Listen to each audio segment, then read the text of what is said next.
बिस्मिल्लाहिर्रहमानिर्रहीम। आज हम बात करने जा रहे हैं ब्लैक बॉडी के बारे में। ब्लैक बॉडी के बारे में बात करेंगे, किरचॉफ्स लॉ के बारे में बात करेंगे, वेन्स डिस्प्लेसमेंट लॉ के बारे में बात करेंगे और एंड में हम लोग बात करेंगे कि स्टीफन बोल्ट्जमैन लॉ क्या था। ठीक है, तो सबसे पहले हम लोग बात करते हैं कि ब्लैक बॉडी क्या है।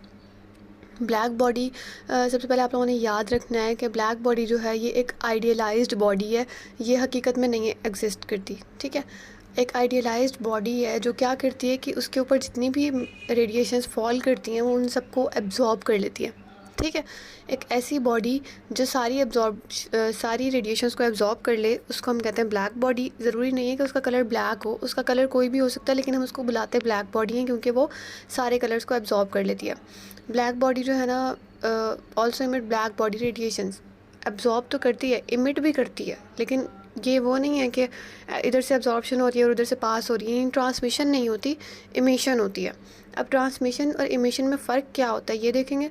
Black body has no principles and no limitations. इससे ना तो कोई प्रिंसिपल्स हैं और ना ही कोई लिमिटेशंस है क्योंकि ये परफेक्टली आइडियल है। ठीक है, तो रिफ्लेक्शन ऑफ लाइट है हमारे पास। सबसे पहले कि रिफ्लेक्शन क्या होता है। रिफ्लेक्शन का मतलब होता है कि bouncing back of a ray of light into the same medium when it strikes a surface. इसका क्या मतलब है कि कोई लाइट इंसिडेंट हुई है, कोई इंसिडेंट रे आई है, वो किसी सरफेस पे टकराई है और वो टकरा कर वापस उसी मीडियम में चलेगी जिस मीडियम से वो आई थी। ठीक है, तो इसको हम कहते हैं कि रिफ्लेक्शन हुई है लाइट की। इंसिडेंट रे थी जब वो फॉल कर रही थी तब हमने उसको कहा कि इंसिडेंट रे, और जब वो रिफ्लेक्ट बैक की तो हमने कहा कि रिफ्लेक्टेड रे। उसके बाद है ट्रांसमिशन ऑफ लाइट। ट्रांसमिशन क्या होती है कि ट्रांसमिशन का मतलब होता है कि पास हो गई है जो रेडिएशन आई थी, जो लाइट की वेव आई थी वो पास हो गई है एक मीडियम से दूसरे मीडियम में। फॉर एग्ज़ाम्पल लाइट जो है वो सी वाटर या रिवर वाटर या लेक वाटर, कोई भी किस्म का आप वाटर अगर कंसीडर करें तो सनलाइट जो है वो जाती है ना एक मीडियम से दूसरे मीडियम। एयर एक मीडियम है और वाटर एक मीडियम है। तो जब लाइट आती है और वाटर में एंटर करती है इसका मतलब है कि लाइट जो है वो एयर के मीडियम से वाटर के मीडियम में गई है, तो उसको हम कहते हैं ट्रांसमिट हो जाना, यानी वो पास कर गई है एक मीडियम से दूसरे मीडियम में। Light is not reflected, absorbed और स्कैटर्ड। अब इसमें ट्रांसमिशन में क्या हुआ कि लाइट रिफ्लेक्ट नहीं हुई, यानी कि वापस नहीं गई उसी मीडियम में, एब्जॉर्ब भी नहीं हुई ना उसने एब्जॉर्ब किया। ठीक है, यानी जिस मीडियम से पास हुई है उसमें एब्जॉर्ब नहीं हुई, ट्रांसमिट हो गई है, गुजर गई है। स्कैटर भी नहीं हुई, यानी फैली नहीं है। उसके बाद हमारे पास है इमिशन। इमिशन क्या होती है। Emission occurs when excited electrons return to a lower energy orbital, the emitted radiations are called luminescence. तो इसमें क्या है, इमिशन का क्या जो है फिनोमिना होता है कि हमें पता है कि जब इलेक्ट्रॉन है एक्साइट होता है तो इलेक्ट्रॉन जो है वो एक्साइटेड स्टेट पे चला जाता है जिसकी एनर्जी बहुत ज़्यादा होती है। हर इलेक्ट्रॉन या हर स्पीशी या हर एटम चाहता है कि वो स्टेबल रहे, और जब वो एक्साइटेड स्टेट पे जाता है तो वो अनस्टेबल हो जाता है। ठीक है, उसकी स्टेबिलिटी बहुत कम हो जाती है, उसकी अनस्टेबिलिटी ज़्यादा हो जाती है। स्टेबिलिटी को अचीव करने के लिए वो वापस आना चाहता है अपने लोअर एनर्जी ऑर्बिटल पे। तो जब एक एक्साइटेड इलेक्ट्रॉन वापस आता है लोअर एनर्जी ऑर्बिटल पे तो वो इमिट करता है रेडिएशंस को, और इस प्रोसेस को हम कहते हैं इमिशन, या फिर हम इसको कहते हैं luminescence. Black body has zero reflection, zero transmittance but maximum emission. Reflection नहीं होती ब्लैक बॉडी में कोई भी, यानी कि रिफ्लेक्ट बैक नहीं होती कोई लाइट। जितनी लाइट आ रही है वो सारी एब्जॉर्ब हो रही है, एब्जॉर्बेंस 100% है। ज़ीरो ट्रांसमिटेंस, ऐसा नहीं है कि ब्लैक बॉडी से गुजर के किसी और मीडियम में निकल जाएगी लाइट, बल्कि वो सारी एब्जॉर्ब कर लेगा। बट मैक्सिमम इमिशन, इमिशन में क्या होगा, पहले वो एब्जॉर्ब करेगा फिर अपने स्पेसिफिक टाइम पे वो इमिट करेगा लाइट को। ठीक है, तो हम इसको ट्रांसमिटेंस नहीं कह सकते, इसलिए हमने कहा कि मैक्सिमम इमिशन होती है।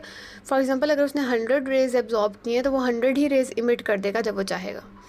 ब्लैक कलर जो है वो गुड एब्जॉर्बर होता है, इसलिए हमने ब्लैक बॉडी को ब्लैक बॉडी कहना शुरू किया, हालांकि इसका कलर जो है वो रेड, ब्लू, ग्रीन कुछ भी हो सकता है। अब हम बात करते हैं कि Kirchhoff's law for black body radiations. ये क्या था, इसने एक जो है वो कांस्टेंट टेम्परेचर रख के ना एक क्या इसको कह सकते हैं, एक बॉक्स लिया या इसने एक कंटेनर लिया जिसमें इसने टेम्परेचर को मेंटेन किया। टेम्परेचर कांस्टेंट था, इसने ऊपर लाइट फॉल्स कराई, दो बॉडीज़ रखी। एक बॉडी जो थी वो सिंपल प्लेन बॉडी थी जैसे नॉर्मल होती है, और जो दूसरी बॉडी थी वो ब्लैक बॉडी थी। ठीक है, एक बॉडी थी पॉलिश्ड बॉडी, दूसरी बॉडी थी ब्लैक बॉडी। एक को हमने नाम दे दिया ए का, दूसरे को हमने नाम दे दिया बी का। ये जो आपको नज़र आ रही है बॉडी जिस पर लाइंस नहीं लगी हुई, ये हमारे पास है पॉलिश्ड बॉडी, यानी जिसको हमने पॉलिश किया हुआ है, और दूसरी जो है जिस पर आपको लाइंस नज़र आ रही हैं ऊपर बी लिखा हुआ है, ये हमारे पास है ब्लैक बॉडी। अब उसने क्या किया, टेम्परेचर उसने कांस्टेंट कर दिया। अब क्या हुआ कि एब्जॉर्ब लाइट्स जो एब्जॉर्ब हुई या जो हीट एब्जॉर्ब लाइट की जो रेस थी वो जो एब्जॉर्ब हुई 60% एब्जॉर्ब की, पॉलिश्ड बॉडी ने और 60% इमिट कर दी, यानी कि जितनी एब्जॉर्ब की उतनी इमिट कर दी, लेकिन एब्जॉर्ब कितनी की 60% कर ली एब्जॉर्ब। उसके बाद है ब्लैक बॉडी। ब्लैक बॉडी ने क्या किया, 100% एब्जॉर्ब की और 100% ही इमिट की, तो ब्लैक बॉडी ज़्यादा परफेक्ट बॉडी निकली ना। तो उसने कहा perfect black body in thermodynamic equilibrium absorb all light that strike it and radiate energy according to the unique law of radiation emissive power for T universal for all perfect black bodies. इसने क्या कहा कि perfect black body जो है ना, उस पर जितनी रेडिएशंस फॉल करती हैं वो सारी की सारी एब्जॉर्ब कर लेता है और फिर उसको इमिट करता है, जब यानी एब्जॉर्ब करने के बाद वो उसको इमिट भी कर देता है। तो उसने कहा कि ये यूनिवर्सल लॉ है for all perfect black bodies. Absorbance जो होती है वो इक्वल होती है इमिसिव पावर के, जितनी वो इमिट करता है लाइट, जितनी वो एब्जॉर्ब करता है लाइट, उतनी ही वो इमिट करता है लाइट।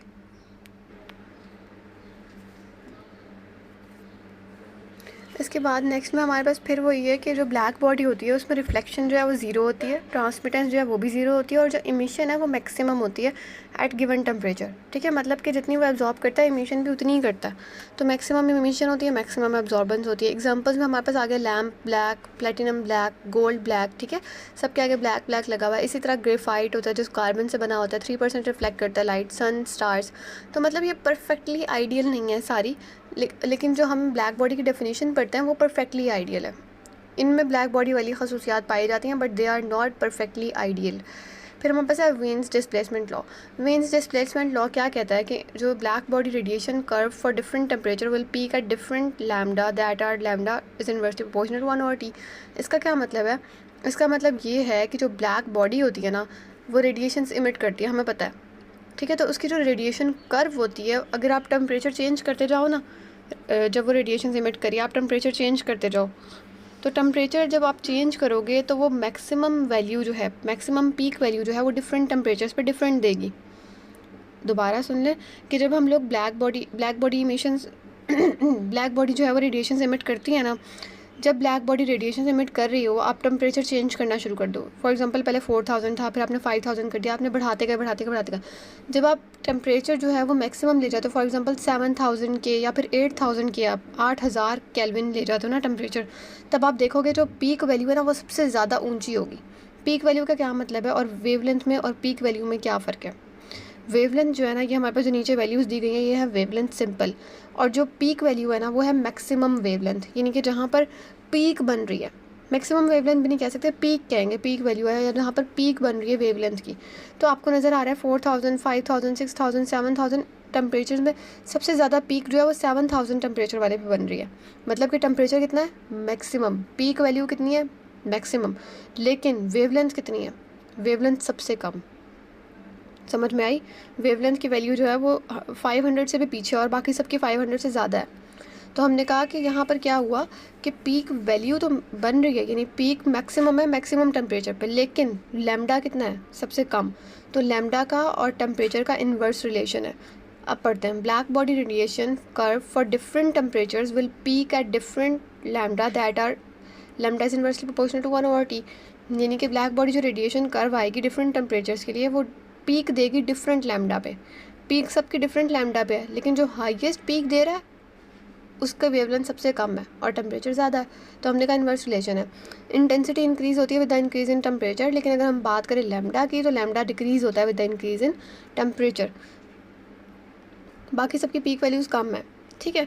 उसके बाद हमारे पास है lambda 1 is equal to T1 is equal to lambda 2 is equal to T2 is equal to lambda 3 is equal to T3।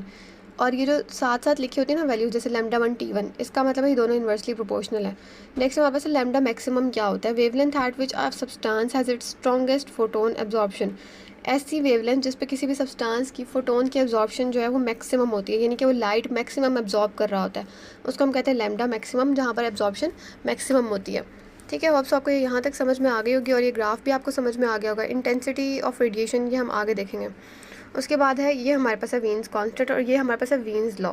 वीन्स law जो है ना, lambda maximum T is equals to B, ये है लॉ, ये इसकी प्रॉपर इक्वेशन है। इसमें जो लैम्डा मैक्सिमम है ये आप देख चुके हैं कि लैम्डा मैक्सिमम क्या होता है, जिस वो वाला पॉइंट वेवलेंथ का जहाँ पर एब्जॉर्प्शन जो है वो मैक्सिमम हो लाइट की, और T जो है ये टेम्परेचर है, और लैम्डा मैक्सिमम का और टेम्परेचर का इन्वर्स रिलेशन है, is equals to B। B क्या है, वेन्स कांस्टेंट है। वेन्स कांस्टेंट की वैल्यू क्या होती है, 2.898 मल्टीप्लाई 10⁻³ -3 mK, ठीक है ना। तो ये इसकी वैल्यू है। उसके बाद कुछ पॉइंट्स हैं जो हम लोगों ने याद करने हैं। पहला पॉइंट तो मतलब इसकी डेफिनेशन ही आ गई और एक ग्राफ आ गया। सेकंड है कि area under graph total intensity at temperature proportional to T4। ये फिर हम आगे देखेंगे। ये जो है ना स्टीफन बोल्ट्जमैन लॉ आगे आ रहा है कि इंटेंसिटी जो होती है ना वो डायरेक्टली प्रोपोर्शनल होती है T⁴ के। जितना ज़्यादा टेम्परेचर करोगे रेडिएशन उतनी ज़्यादा आएंगी। अब ये जो यहाँ पर आपको एक ग्राफ नज़र आ रहा है, ये ग्राफ आप लोगों ने यहाँ से भी अगर फोकस करेंगे, एक MCQ है, इसमें आपने ये फोकस करना है कि लैम्डा जो होता है ना वो इन्वर्स रिलेशन में होता है T के साथ। तो अगर λ1 बड़ा है, सबसे बड़ा, आप ये पर्पल में जो लिखा हुआ ना ये देखें, λ1 अगर सबसे बड़ा है तो इसका मतलब है T1 जो है वो सबसे छोटा होगा। ठीक है, इस लिहाज से आपने इसको अरेंज करना है। अरेंज करेंगे किस तरह से कि λ1 यहाँ पर आप लोग देख रहे हैं कि λ1 यानी वेवलेंथ 1 जो है ये छोटी है और λ2 जो है सबसे बड़ा है। ऐसे ही है, λ2 सबसे बड़ा है, इसका मतलब है कि T2 सबसे छोटा होगा। तो आप इन सारे आंसर्स में से वो वाला देखेंगे जिसमें T2 सबसे छोटा है। तो T2 सबसे छोटा किस में है? सेकंड वाले ऑप्शन में, तो वो वाला ठीक होगा। इसी तरह आप कंपेयर करके बाकी सबको भी देख सकते हैं कि λ3 किस जगह पर फॉल कर रहा है, दरमियान में आ रहा है। तो कोई ऐसा पोर्शन देखें जहाँ पर λ3 जो है वो T3 जो है वो दरमियान में आ रहा हो। इस तरह से हम इसको कंपेयर करके सॉल्व करते हैं। नेक्स्ट हमारे पास है Stefan Boltzmann law. Stefan Boltzmann law ये हम पढ़ें for perfect black body. For perfect black body intensity of radiation जो है ना वो प्रोपोर्शनल होती है T⁴ के। ठीक है, इसको हम लोग कहते हैं कि ये T⁴ के डायरेक्टली प्रोपोर्शनल है। अब जब हम प्रोपोर्शनलिटी का साइन हटाते हैं तो हम इक्वल का साइन लगाते हैं। इक्वल के बाद हमने यहाँ पर सिग्मा लगा दिया। ठीक है, सिग्मा जो है ये कांस्टेंट है। उसके बाद इसको हम कहते हैं स्टीफन बोल्ट्जमैन कांस्टेंट, जिसकी वैल्यू हमारे पास जो होती है वो हम आगे देखेंगे। इसमें हमारे पास क्या है, T⁴ आ गया। इंटेंसिटी जो होती है ना, मैं आपको यहाँ पर इसीलिए नहीं बताया था कि कन्फ्यूजन कॉज करेंगे। यहाँ पर जो है इंटेंसिटी ये है = Q/AT। यहाँ पर हमने I की जगह पर Q/AT लिख दिया। इस A को अगर हम साइड पर ले जाएं, पीछे बचता है Q/T, और हमें पता है Q/T जो होता है ये पावर के इक्वल होता है। ऐसे ही है, तो पावर = स्टीफन बोल्ट्जमैन कांस्टेंट यानी कि सिग्मा A और साथ T⁴, और जो कांस्टेंट है ये इसकी वैल्यू है 5.67 × 10⁻⁸ वेबर मीटर स्क्वायर और K की पावर -4। तो जो P है यहाँ पर यानी जो पावर है यहाँ पर, ये हमारे पास नेट रेडिएटेड पावर, और ये जो A है ये है रेडिएटेड एरिया, कितने एरिया में से रेडिएशंस पास हो रही हैं, निकल रही हैं। उसके बाद इसके अगर हम देखें कि असल में जो ये स्टीफन बोल्ट्जमैन लॉ है ये क्या कह रहा है, तो इसकी जो इक्वेशन है प्रॉपर वो ये है लास्ट वाली, पावर = सिग्मा T⁴। और ये कहता क्या है कि रेडिएटेड पावर डेंसिटी यानी जो पावर है, radiated power density of black body is proportional to the absolute temperature raise to the 4th power या raise to the power of 4, यानी कि जो पावर है वो डायरेक्टली प्रोपोर्शनल है टेम्परेचर की पावर 4 के। ठीक है, तो ये हमारे पास था स्टीफन बोल्ट्जमैन लॉ। होप्स आपको समझ आई होगी। Thank you.